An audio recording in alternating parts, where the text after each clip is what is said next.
Brunswick Bowling presents another junior bowling video.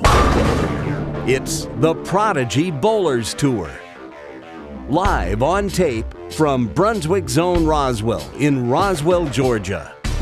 And this week we have a real treat for you, as 5 of our junior bowlers have decided to stay after league for another of our unofficial, informal, and impromptu after-league challenge matches.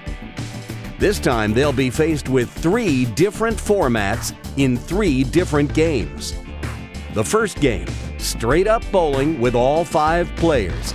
The low man will be eliminated. Then in game 2, they'll be bowling a different format, and the low 2 bowlers will be winnowed from the field, leaving the final 2 to compete head-to-head for the title of this week's best bowler in yet another format for the championship match. More about the 3 formats as we move along, but trust me, the formats they'll face in games 2 and 3 may be quite unlike anything you've seen before. They're certainly unlike anything most of our bowlers have seen before. But here in our first game, all 5 of our kids are bowling straight up to try to avoid being the first to be eliminated. And first up on the right lane is Kara. Doesn't quite get up. Leaves the bucket to start. Here's Christian on the left lane.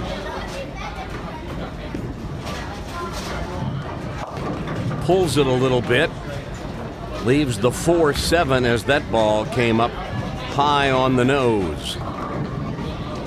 Now you'll notice we have the score sheet color-coded to match the player's shirt, so you'll be easily able to tell who's who as Kara converts the bucket to start with a spare.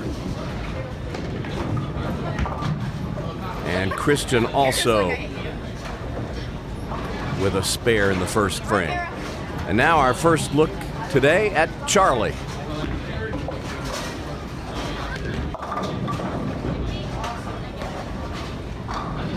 Ball finishes high and he leaves the 6-10. Viewers of this webcast will be familiar with Charlie and our next bowler up, Logan. Spare for Charlie in the first frame.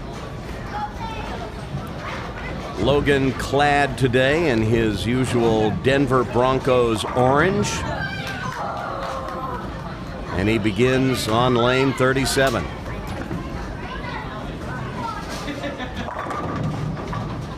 Oh my goodness. He stuffs one right in the pocket, but leaves a solid 7-pin. As Christian now up on the right.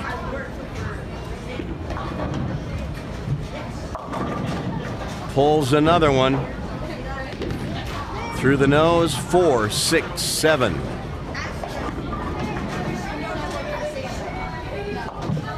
Logan converts the 7-pin.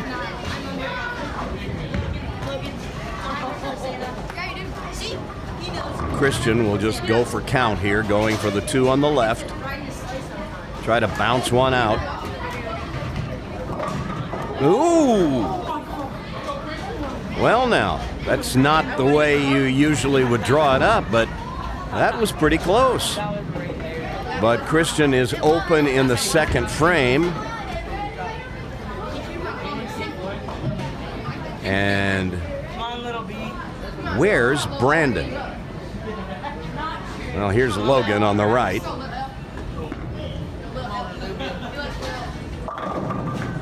And that ball comes up a little high, leaving a 4-pin. Here's Brandon.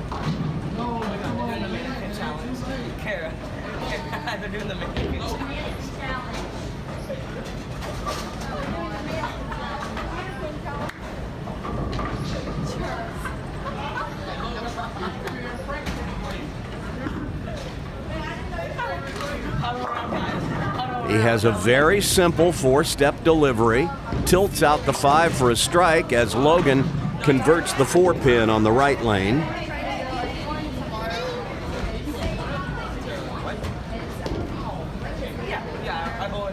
And now Kara will be up on the left as Brandon moves over to the right lane. You're in the way of the camera.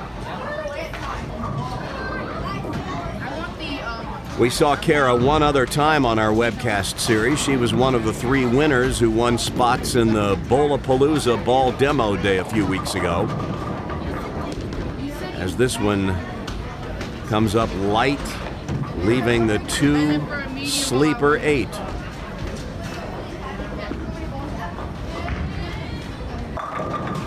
Another solid hit in the pocket for Brandon. This one leaves a ring 10.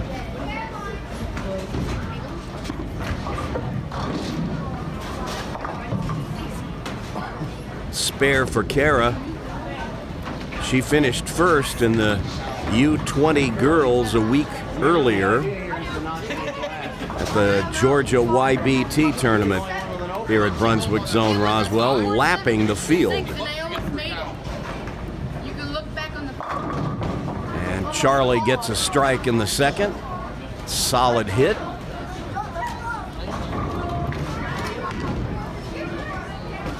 Brandon having some issues with his thumb.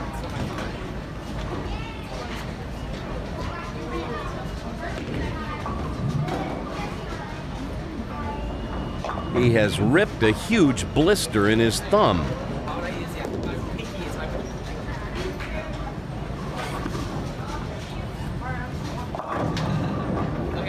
Christian comes up high once again, this time breaks up the split as Brandon covers the 10.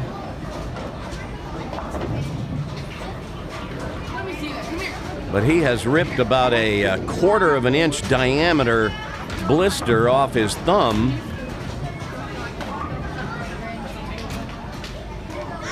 And now he goes to patch it with some new skin. You're gonna be crying. New skin's gonna. You hear Logan calling out to Brandon, telling him he's going to be crying. Yeah, when you put new skin, or in this case he uses the Robbie's brand of new skin, when you put that on your open wound, man, it hurts like all get out. And now Brandon is going to be sidelined here for a moment or two while he applies the new skin and a little cotton material to protect the skin. Kara's ball once again doesn't quite get up to the pocket, and she leaves the 4-5 split. Logan on the right lane cannot get a break. Another 9 count and a solid 10. Tricky little spare here as all the kids are over here looking on as Brandon is getting worked on with his thumb. But a great conversion by Kara for a spare in the third, and she stays clean.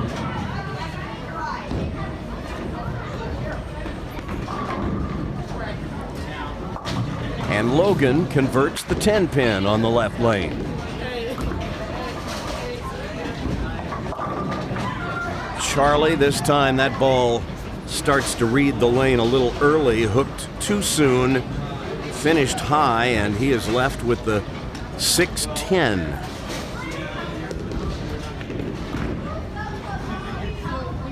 Charlie shoots his spares with a urethane ball that doesn't hook, and he covers the 6-10. As it has become quite a spectacle watching Brandon get his new skin and the gauze tape on this blister that he's got. He's just, anytime you get a big chunk of skin that rips off your thumb, well, A, of course it hurts, but it's an indication of one of a couple of things. Either the ball doesn't fit properly or you're pinching it. Christian fires a solid strike.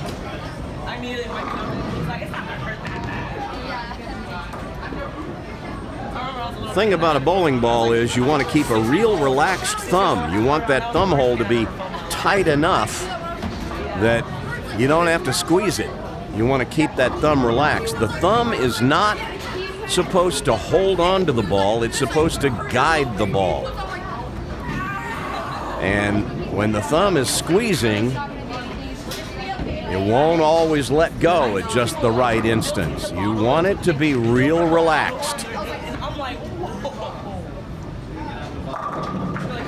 And another solid 10 for Logan.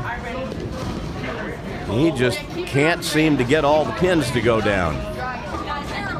He's made 4 good shots, but come up empty so far. And now Brandon testing it out.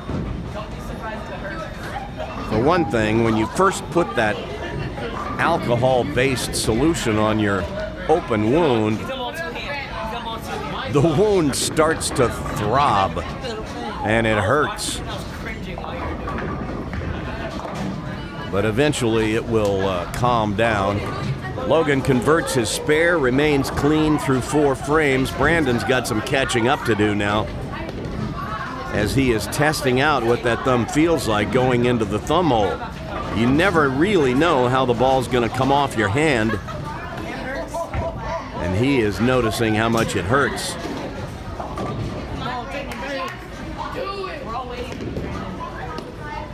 It may also feel like it's slipping.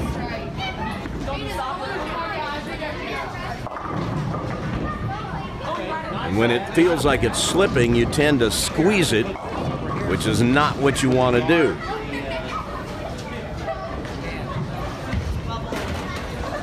This is why they invented Haida patches.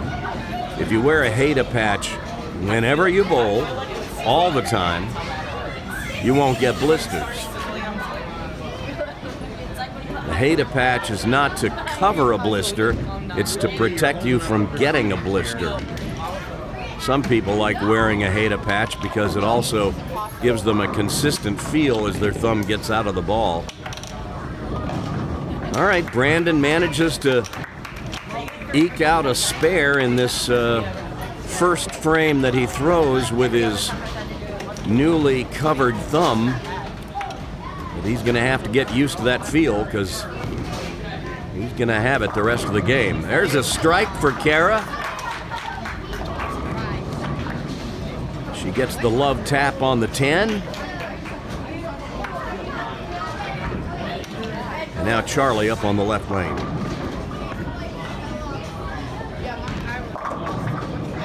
Right in the pocket again. He's got that left lane wired. And now Brandon once again on the right. He pulls this one and pays the penalty. 4-7-10 split. As Christian tries to put up a double. Carries the light shaker. And he moves among the leaders with that one. Brandon takes the 2 on the left side and is open in the 4th. Logan now. Can he get a strike?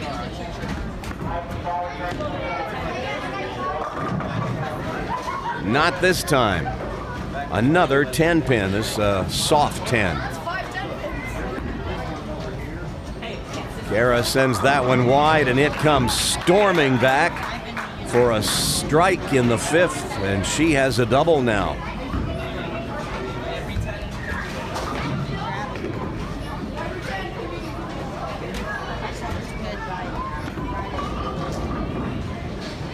Straight at the 10 pin, Logan converts for his 5th spare in a row. Here's Charlie on the right, and once again he comes up high on the right lane. This time something a little more challenging, a 4-9 split.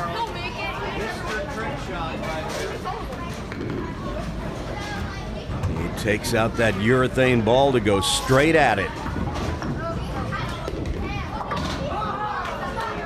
I think he thought he was going to make that. I saw you into that. There's a good one for Brandon. Takes a few minutes for the thumb to settle down, but I think he's starting to feel it now. Christian on the right. Tries to get another light hit to go, but this one leaves the 7. Kara in the half pocket, leaves a soft 10.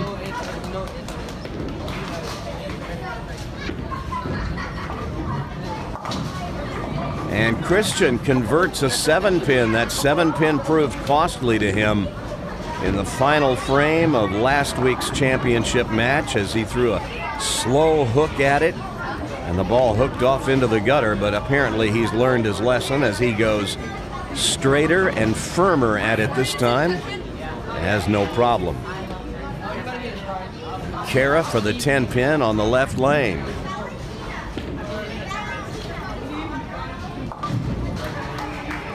And she converts. Here's Logan on the right. Oh my goodness gracious. Well, so much for his string of 9s to start the frame. He leaves the 3, 4, 6, 7, 10.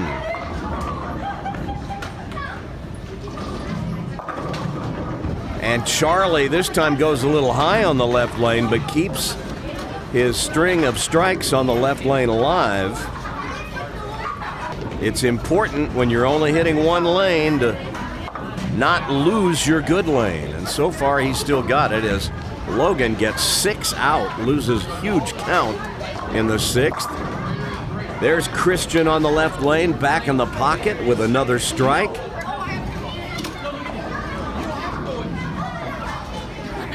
So for the moment, Christian and Kara seem to be taking control of this game, although Brandon, with a chance if he can keep his string of strikes going, or get a string of strikes going anyway. No, it's not going to happen. But he breaks up the split anyway. Leaves a routine spare, the 6-pin. Of course, this game, it's not about winning the game. All you want to do is avoid finishing last. The low bowler at the end of this game will be eliminated and won't get to continue. Here's Logan on the left. Goes with another ball this time. And that seems to match up pretty well as he finds the pocket. He likes it.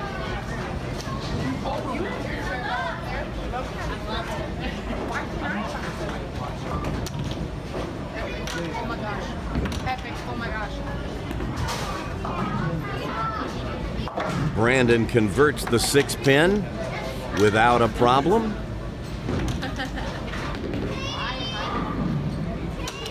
But as we get just past the halfway point here, Brandon at the moment is the low man. Still a lot of frames left.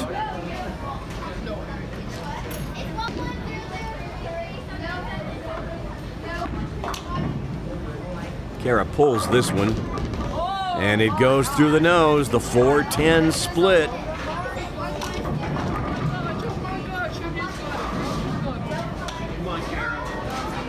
Brandon needs to get a little string of strikes going here. Ooh, that had the 8-10 looking at him for a second. And he gets the 8 to fall out and leaves just the 10. Kara will go cross lane at the 4-10, trying to slide the 4 over into the 10. But she gets too much 4-pin and she's open now in the 7th, 132 through 7.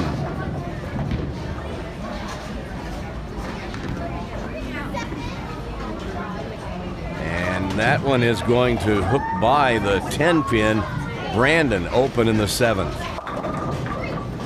Charlie gets a double to go. He finally measures the right lane just well enough to trip out the 4 and 7, and now he has a double working.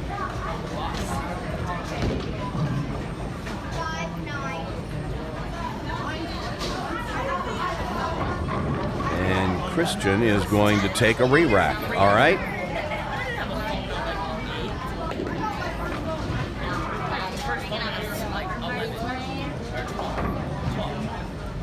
Certainly allowed to do that. PBA competition has a limit on the number of re-racks you can take in a game. In USBC league competition, you can take as many as you want. They may have some limitations in some of their national tournaments, but in league play, you can take a re-rack. If the pins aren't on spot, reset them. I won't shoot at a narrow pocket. When the 1 and the 3 are set a little close together, I won't shoot it. Kara's ball comes up a little thin on the head pin. She leaves the 2-5. See if that re-rack paid off. Christian falls off balance. Kind of overthrew that one. He just threw it too hard and never had a chance to read. Never got into a roll. He leaves the 8 pin.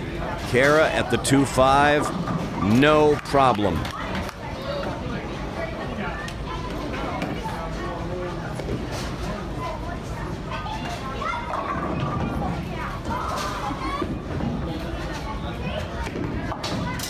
And a simple spare conversion for Christian on the right. Here's Charlie going for a turkey. And he gets it. So now Charlie is out in front of everybody. As Logan comes up high, leaves the baby split, the 3-10.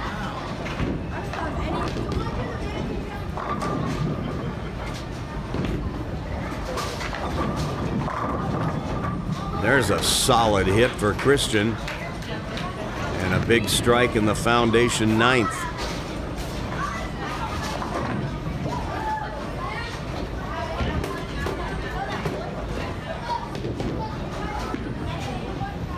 Logan needs this and gets the spare on the 3-10.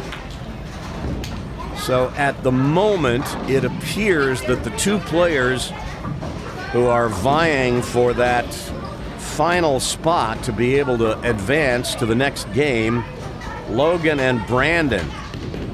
Christian, Kara, and Charlie appear to be safe unless something disastrous happens like that. Brandon, the ball just was flat when it hit. It had nothing on it. Doesn't drive through. As the old saying goes, no drive, no 5. And he leaves the 5-7 split.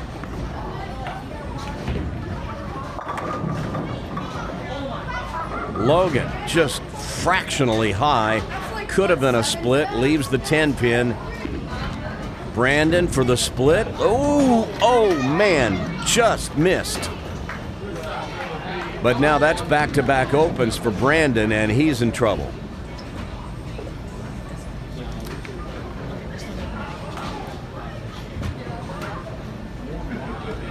Logan for the 10 pin. And he converts.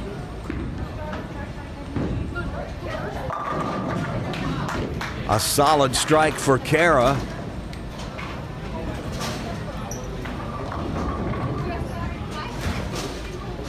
I'd say she's safe. I would say Christian is safe. And Charlie looks to be safe.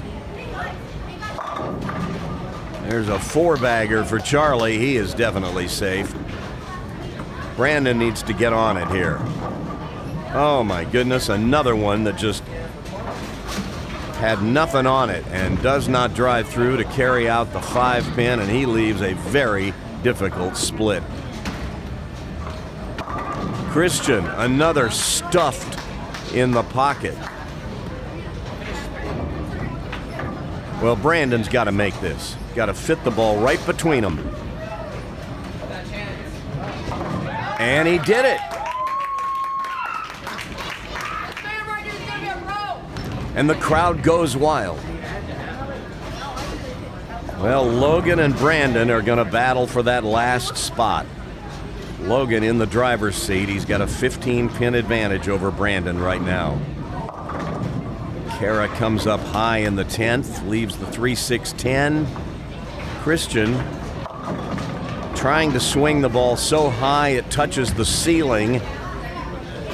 One of those things that he and I work on constantly. He just refuses to lower his backswing. He cannot control it when it's that high. There's a spare for Kara. That will put her in the 190s with good count. And that is 8 out on the fill for Christian, so he finishes with a 199. He's safely on to game 2.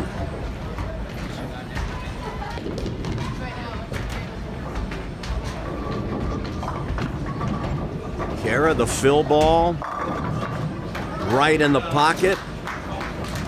And she is on to game 2 with a 192. Here's Logan.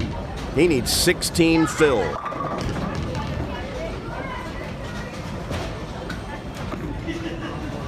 Leaves the 9 pin. There's Charlie in the 10th, and a stone 8 to stop his string of strikes. Brandon can finish with 171 if he strikes out in the 10th. So Logan's gonna need a spare and 7 to shut him out. All right. We need 6 pins to send Brandon home. Don't tell me that. You don't know he's big four. Or a great church hit. Here's Charlie's fill ball.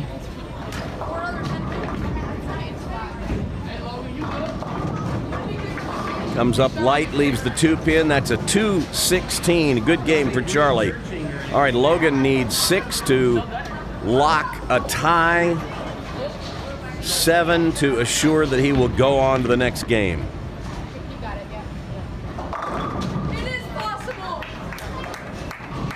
Anything's possible if you believe hard enough. So Logan is safe, and Brandon is going to be the odd man out this game. Well, it was just unfortunate that he ripped that hole in his thumb. I think that affected him, at least for a few frames, as he was getting used to the feel of it. He finally rebounded, but just had a couple of errant shots, missing the 10 pin in the 7th, and then he had that split in the 8th. And I think that was probably caused by just squeezing the ball. You get that different feeling on your thumb when you have the new skin on it. It just doesn't sit in the thumb hole quite the same. Leaves the bucket, and now he will finish with a 161 if he converts.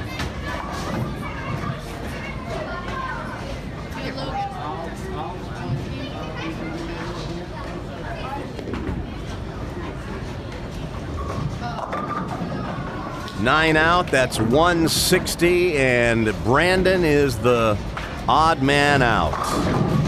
So Brandon with a 160 is the low man. So we have to say goodbye to Brandon. Say goodbye to Brandon. Bye, Brandon.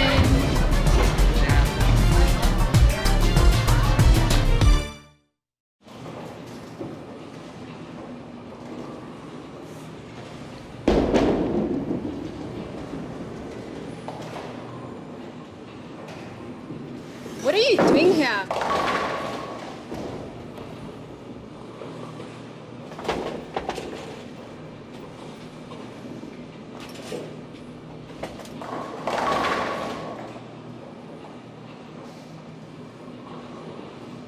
Hello, is it me you're looking for? I can see it in your eyes, I can see it in your smile. You're all I've ever wanted, and my arms are open wide.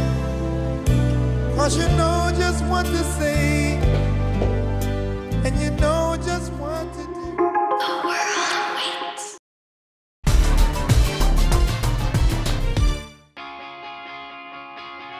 So, with game 1 in the books, our first casualty is Brandon, who drops from the field. So now we're left with these 4, Christian, Charlie, Logan, and Kara, as they advance to game 2. And as we promised, each of the 3 games will use a different format. And the format for the second game is a tricky one. It's called Suicide No Tap. And if you're familiar with 9-pin No Tap, you understand the basics. But this version of No Tap comes with a bit of a twist. Like in 9-pin No Tap, if you get 9 pins on your first ball, you're credited with a strike. But unlike 9-pin No Tap, in Suicide No Tap, if you throw a natural strike on your first ball, you're credited with 0. It's just like throwing a gutter ball. You have to reset the rack and throw it all 10 pins for your spare. Other than that, everything else scores as normal. The only difference from normal bowling is if you get 9 on your first ball, it counts as a strike, and if you throw a strike on your first ball, it counts as a gutter ball, and you're shooting at a full rack for your spare. At the end of this second game, the 2 low bowlers will be eliminated. At that time, we'll reveal to you and to our players what the format will be for the championship match. And Kara will get us started in this match 2 Suicide No Tap game. Comes up a little light, leaves the 2-4-5. That's a good shot in this game. Christian also comes up thin and gets a 6 count. And I'm telling you, in this format, 6, 7, 8, spare is good.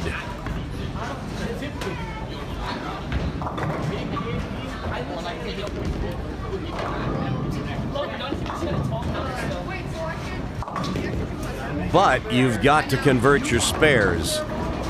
Spares are just paramount in this format. And Charlie, going with his spare ball, goes right at the nose and leaves a 4-6. That's going to be a problem. Logan looks like he is aiming away from the pocket, which is not a bad strategy, but you don't want to be leaving yourself difficult spares like the washout. Charlie opens in the first. And now Logan with a little easier spare, the 1-2-10. But hooks by, so he is open in the first. Christian now up in the second, throwing his plastic ball. And that's how it's done right there. 9 is a strike. So Christian, our first player to get a strike.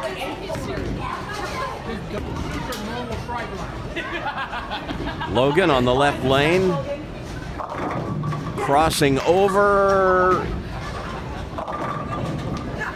Kara crossing over, getting a light hit on the Brooklyn side, leaves the 3-pin. That's a 9 count and a strike. Logan a little unlucky. That wall shot, Brooklyn reverse wall shot, could have taken out the 5, but instead he leaves a split and lets out a squeal as he nearly converts it.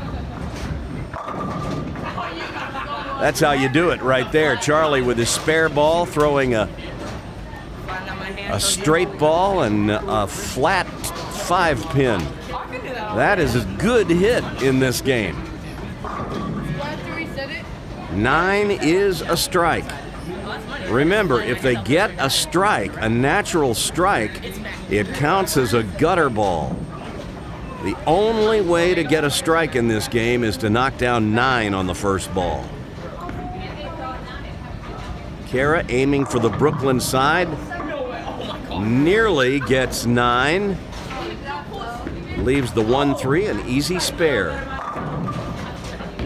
Christian throwing his spare ball, he throws it out wide, and that plastic ball is not going to come back, but that's not a bad play to leave the 3-pin spare, the 1-2-4. Kara, pretty simple spare here. She's used to shooting at the 1-3.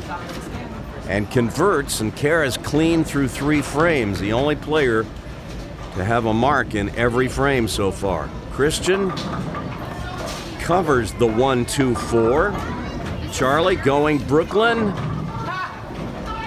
but he knocks them all down, and that will count as 0.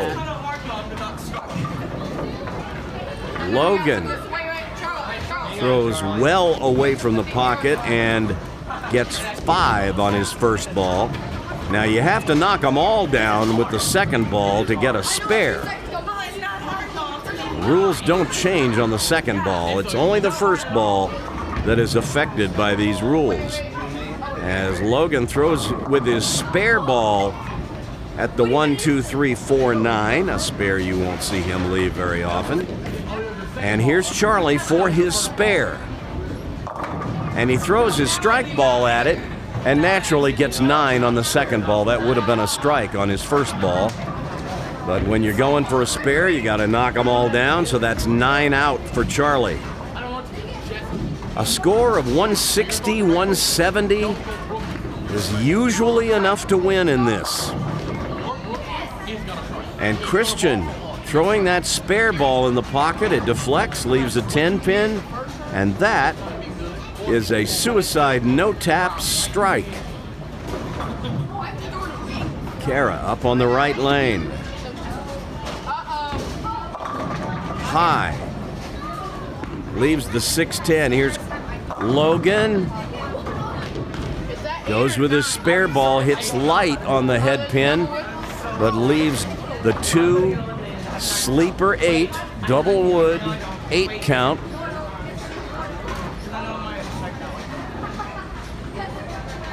And he chooses to go at this with his spare ball. Look out. Just carries out the back pin. And Kara converts the 6-10, so she remains clean. And now Charlie throwing that urethane ball straight at it.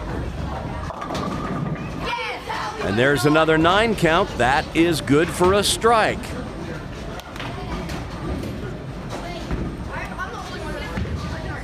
We will lose the low 2 after this game. Only 2 players will advance to our final.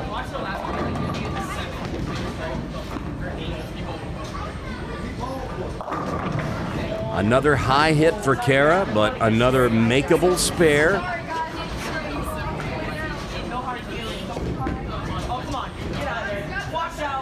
Christian comes up light, gets the 8 to go, and that leaves just the 2-pin. And that is a 9-pin no-tap strike. And Christian gets the first double of the match.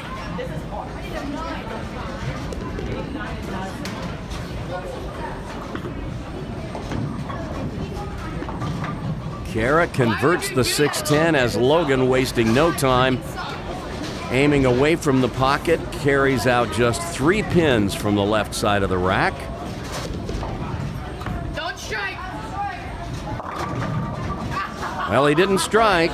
Charlie going through the nose leaves the Christmas tree. The 3, 7, 10. If you actually make this, spare ball. I don't believe I would have shot a plastic ball at that, but Logan does, and he converts. Oh my God. Here's Charlie for the split. Too much 3-pin. He's open again.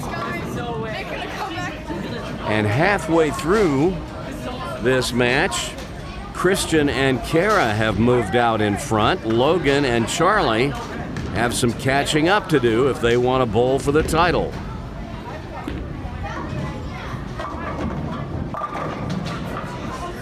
There's another 9 count for Kara. That counts as a strike in suicide no tap.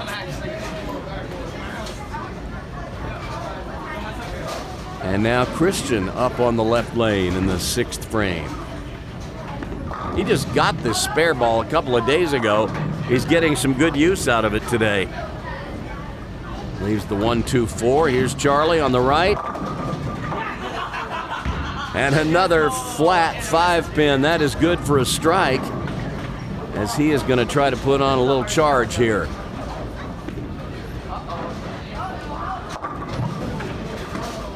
And Christian, he falls off balance at the end because he was trying to throw it so hard, but he converts the spare. Here's Logan on the left.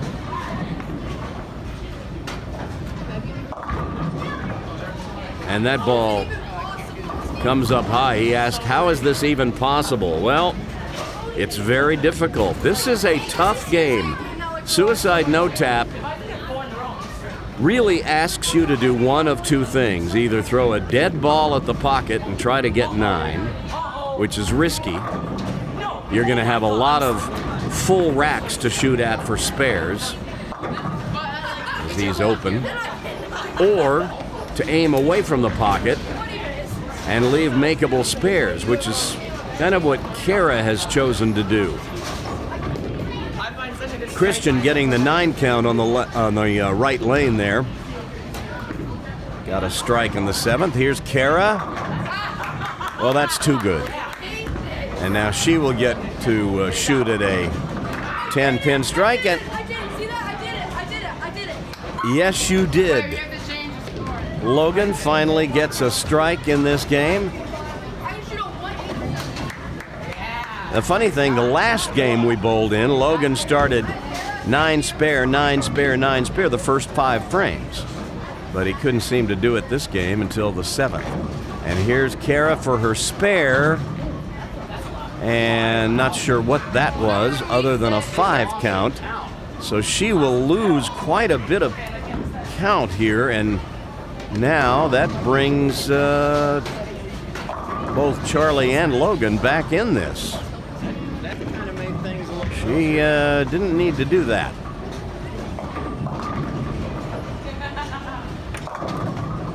Charlie going Brooklyn, leaves the tricky 1-3-9.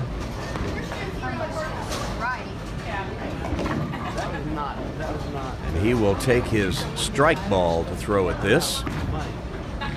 Careful not to hook it too much. He doesn't. He gets the back pin. But he is still chasing the leaders, Christian and Kara. Here's Kara on the right.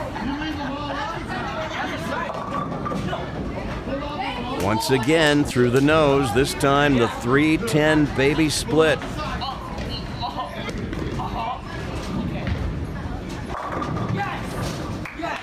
And Christian throws it a little too good. Most games he would take that, but not this game. That is a 0 count. He's working on a strike, so he doesn't lose any count if he can make the spare. Kara going for the split. And that is wide of the mark. And she has back-to-back opens after the front 6 clean. Christian for his spare comes up high, and that's 7 out.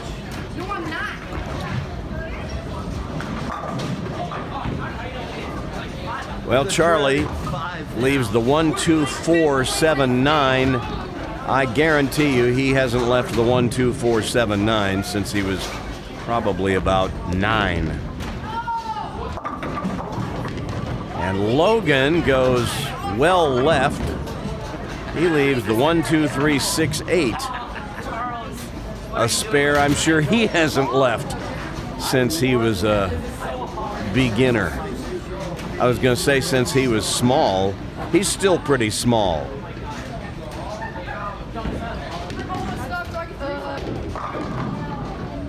Christian giving it the big loft. And that ball wide of the mark leaves the 1-2-4. Or maybe it wasn't wide of the mark. Maybe that's what he was aiming at. That is not a bad way to play this game. Leave makeable spares. And he converts. Logan waiting for his ball to come back. Logan uses switch grips in his thumb holes, so his strike ball needs to come back. so he can take the thumb insert out and put it in his spare ball. He has no way to throw it. So we're waiting on a ball return here for Logan.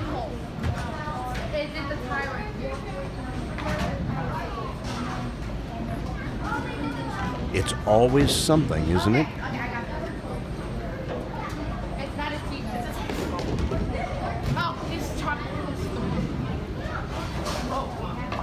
Someone bring a deck of cards. They just called it. All right, we've called the guy in the back. His first ball should be back any moment. Why aren't they using the wall? All right, I heard them call it just now, so.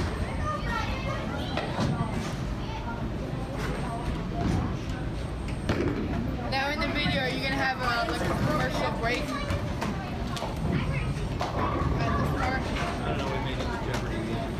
Waiting, waiting, waiting. I think it was Tom Petty and the Heartbreakers who sang "The waiting is the hardest part." There is Logan's ball. He takes the thumb sleeve out of that ball, puts it in his spare ball.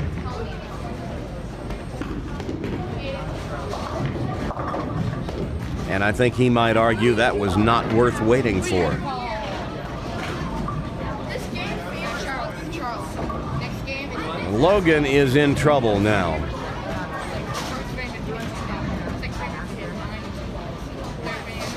Actually, he and Charlie both have some catching up to do. Here's Kara in the ninth. This is going to go Brooklyn. He just barely ticks the head pin. Logan getting 9 on the right lane. That is a strike. Kara leaves the 3-6-9. This is a tricky spare. You've got to throw a ball that hooks to carry out the back pin. And that is well done right there.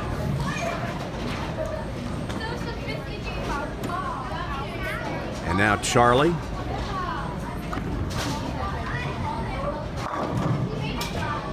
Left of the head pin leaves the 1-3-6. Some of our viewers who are just tuning in now might be wondering, these kids are terrible. They can't hit anything. This is a game called Suicide No Tap. 9 on the first ball counts as a strike, but if you knock them all down with your first ball, it's the same thing as a gutter or a foul. You get 0. So that's why they're aiming away from the pocket. Kara up in the 10th. And she leaves the 3-6-10. Christian, a little light. Leaves the 2-8, double wood.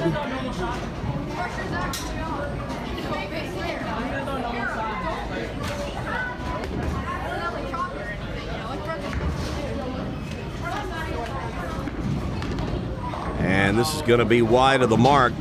Kara opened in the 10th. She will finish with 151. Christian if you're doing a tournament like this. will convert the 2-8, so that'll put him in the 170s in all likelihood. As Charlie goes through the nose, 4, 6, 7, and that may be the end of Charlie this game. Yes, he's not going to be able to get into the 150s, and so Charlie will not advance. Christian, even if he throws it in the gutter, has 167 here. So he's moving on. 174. All right, here's the best 9 counter you'll ever see in your life. Christian. Ready to leave? As Logan promises a 9 count here.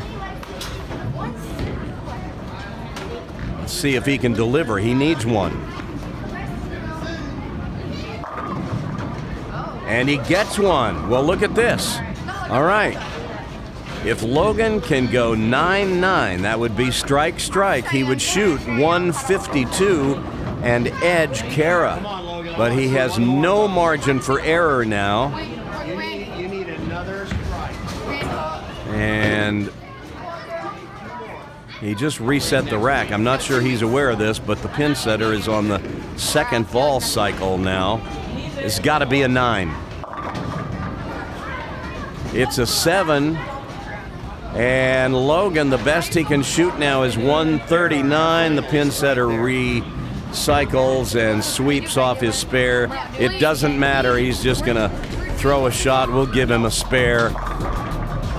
Either way, it's Christian and Kara who will move on to the championship match. Is bowling a fun sport? No. Unless, of course, one's got the go to play it. And smart bowlers get their go with Cheerios. Tasty, toasty O's of oats. The grain with the most protein and vitamin B1. More than corn. More than rice. More than wheat. Cheerios help muscles grow, grow, grow. Gives you go, go, go. So, as you prepare to throw, remember, big G, little O. Go, go, go with Cheerios. But watch where you're going.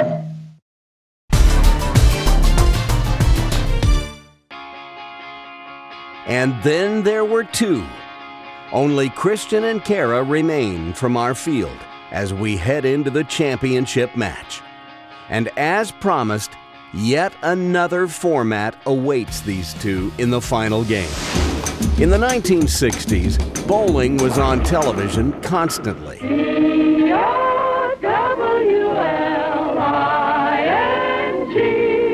We go bowling, bowling, bowling. My baby and me. It's bowling time.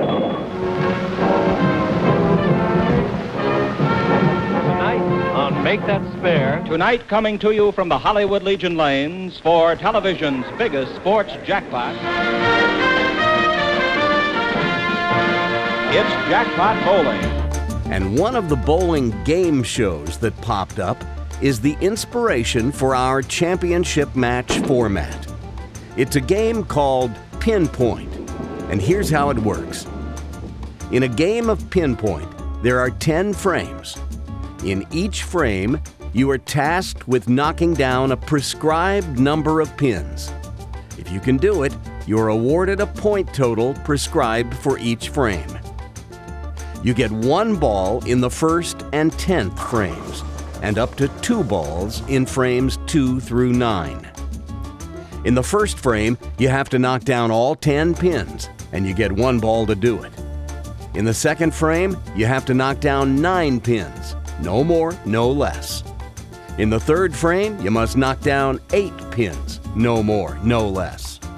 In the fourth frame, 7 pins, and so on. All the way until you get to the 10th frame, where you need just 1 pin. If you knock down more pins on your first ball than the frame requires, you score 0 for the frame, and your frame is over. If you knock down fewer pins on your first ball than the frame requires, you can throw a second ball to try to knock down the prescribed number of pins required for the frame. The exception? The first and 10th frames, when you only get 1 ball. Frames 1 and 2 are worth 10 points each. Frames 3 and 4 are worth 20 points each. Frames 5 and 6 are worth 30 points each. Frames 7 and 8, 40 points each, and frames 9 and 10 are worth 50 points each. Score in all 10 frames, and you bowl a perfect 300 game. Again, the trick is not to knock down the most pins. The trick is to knock down the exact number of pins each frame requires. And if you can do it, you're awarded the point value that the frame is worth.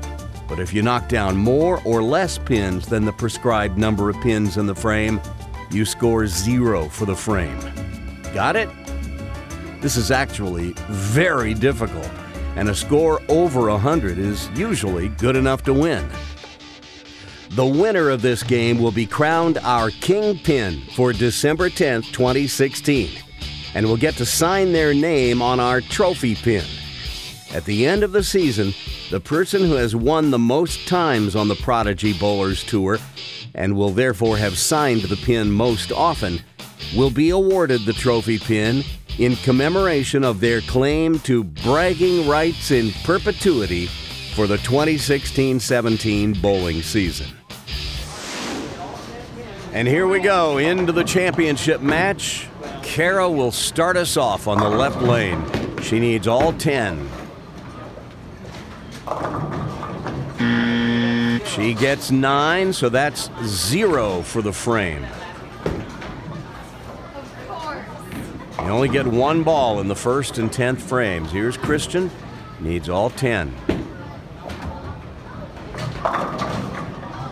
And nearly trips the 4 into the 9, but no. So both players come up empty in the 1st frame. It's 0-0. And now Christian will move over to the left lane and bowl his 2nd frame.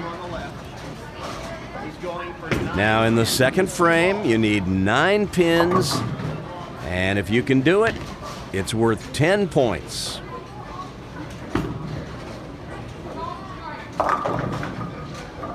And he gets 9. Well, he had practice getting 9 in the last game. So that's a ringer there in the 2nd frame for Christian. Here's Kara. All right, she gets 8. But you get 2 balls in the 2nd through the 9th frame, so she can throw her 2nd ball at this, and if she can chop it, if she can pick one of these 2 pins, she will have 9, and she will score 10 points in the frame. If she knocks both of them down, she'll get 0 for the frame. Gotta just pick one of them. And she does it beautifully, and she is on the board now. Both players have 10 points through the first 2 frames. And now as Kara moves to the 3rd frame, she will need 8 pins. And the point values go up in the 3rd frame, 20 points. If you can get 8 pins.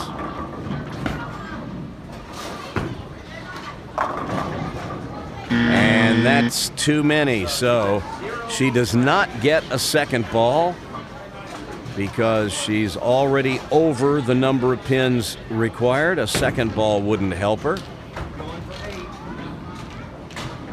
So here's Christian in the 3rd. Needs 8 pins. No more, no less.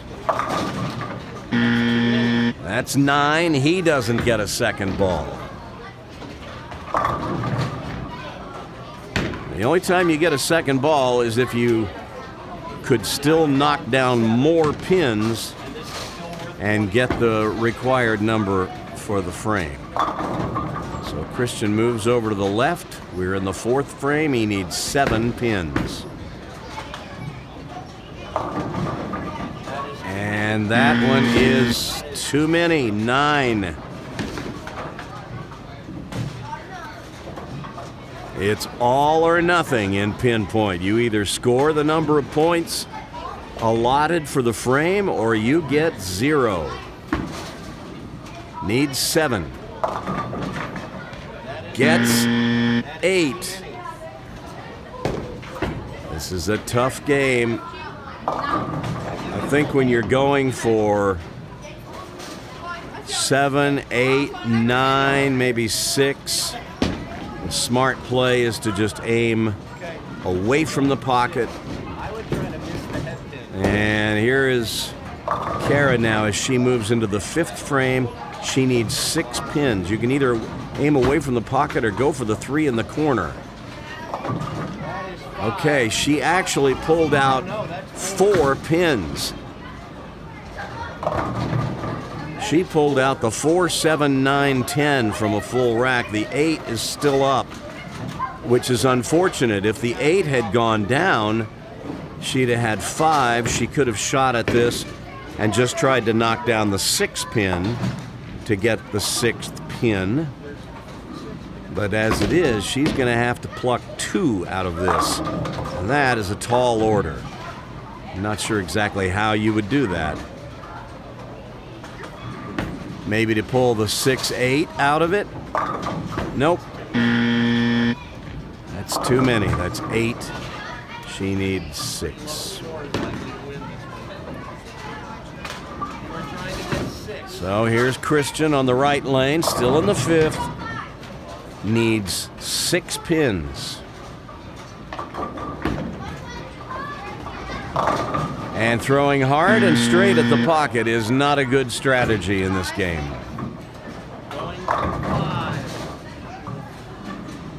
So Christian will move to the left lane.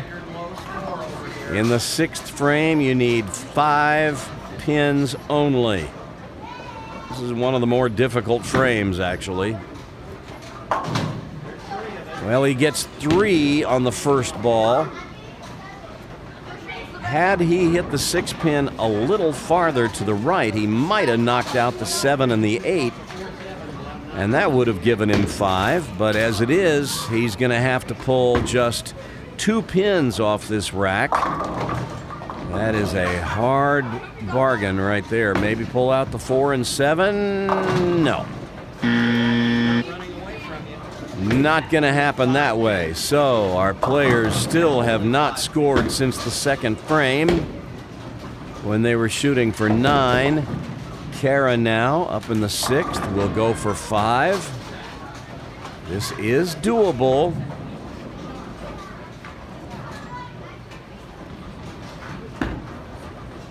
She heads over to the right side of the rack, but the ball hooks back, clips the 3, and she gets 1 too many. There's 6 down. She needed just 5, so that's another 0 on the scoreboard. So now Kara will move over to the left lane, and we're getting down to the end now. She needs 4 pins. The best way is to go for 3 off of one side and 1 off the other.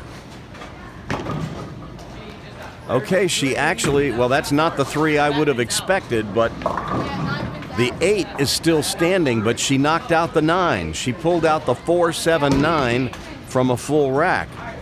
That's not the usual way you get 3, but she got 3. And now, if she can just pluck off the 10 pin, she'll get 40 points. She has 3. She needs 1 more.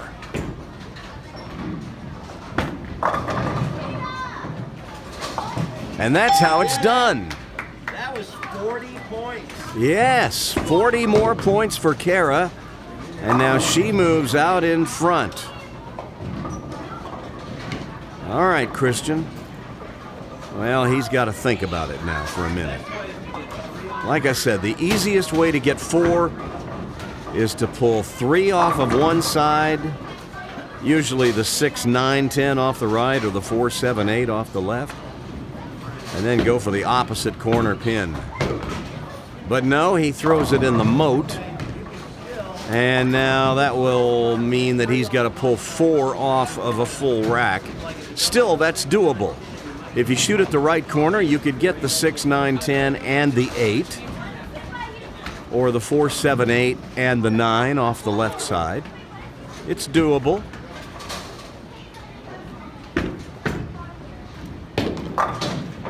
That was close. Close, but no cigar.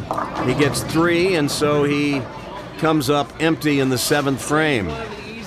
And now the players move on to the 8th frame, and this is really one of the easiest ones of the game. You need 3 pins. If he can throw another ball just like the last one he threw, he'll get it. But no, that is too many. That's 6.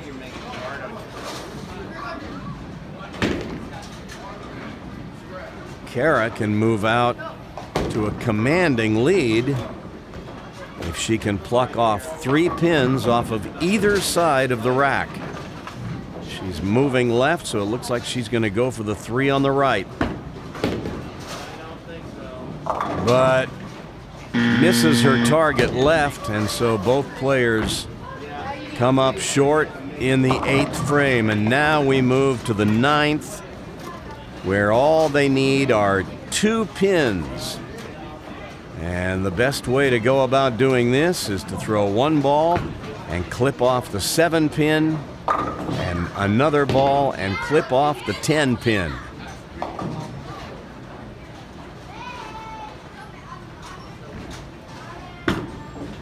She's done it before, but this time she takes 4 off the rack, and so that's a big fat 0 for Kara in the 9th frame. Now Christian going for the 10 pin, but throws it in the gutter, and now that makes his task on his 2nd ball a lot harder. You're either going to have to clip off the 6-10 or the 4-7, or do the highly unlikely and make the 7-10 off a full rack and knock down nothing else. I've seen that done before.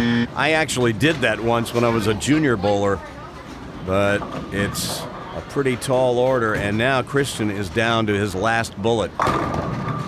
10th frame, he's got 1 ball in the 10th frame, and you only need 1 pin, so you got to make up your mind. Are you going to go for the 10 or are you going to go for the 7? But whatever you do, you have to knock down just the 1 pin. He's going to think about it a minute here. He has taken one of his strike balls. He's going to hook it. He's going to try to hook it at the 7. Got a hook. No. And that is it. Kara is our winner. She wins sitting on the bench. She will go ahead and finish off her game. Try to get to 100 if she can clip off just 1 pin.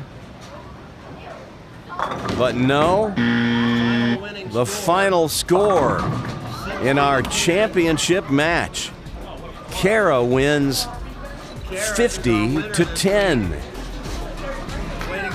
And she is our final winner of 2016 before we take a short holiday break. A quick heads up for our fans who have subscribed and are following the Prodigy Bowlers Tour webcasts on YouTube. This is our final webcast before the holidays.